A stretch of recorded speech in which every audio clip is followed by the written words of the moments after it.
बिहार की राजधानी पटना में नीट छात्रा की मौत का मामला अब पूरी तरह से सियासी रंग ले चुका है। विपक्ष न्याय की मांग को लेकर सड़कों पर उतर आया है, तो दूसरी ओर सरकार ने जांच की कमान अनुभवी हाथों में सौंप दी है।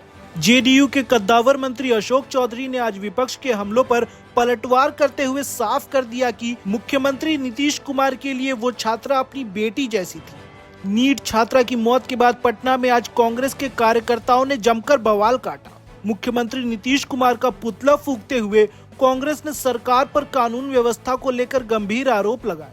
लेकिन इन सब के बीच जेडीयू नेता और मंत्री अशोक चौधरी ने विरोधियों को दो टूक जवाब दिया।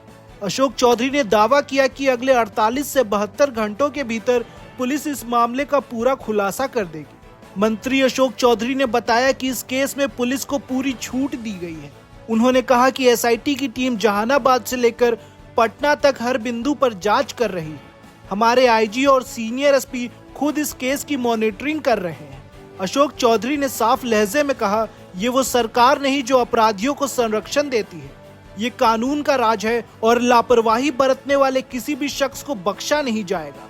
अशोक चौधरी ने विपक्ष को नसीहत देते हुए कहा कि लोगों को भ्रमित ना करें। उन्होंने मुख्यमंत्री के उस संकल्प को दोहराया जिसमें वे पूरे बिहार को अपना परिवार मानते हैं। अशोक चौधरी के मुताबिक सरकार इस मामले में जितनी संवेदनशील है उतनी ही सख्त भी।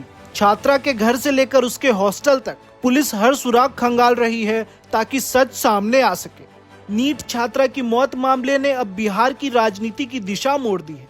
जहां विपक्ष इस मुद्दे को भुनाने की कोशिश में है, वहीं अशोक चौधरी के बयान ने ये साफ कर दिया है कि सरकार जांच रिपोर्ट को लेकर कितनी गंभीर है। अब सबकी नजरें पुलिस के उस खुलासे पर टिकी है जिसका वादा सरकार के मंत्री ने किया है। ऐसी ही खबरों को जानने के लिए हमारे चैनल को सब्सक्राइब करें।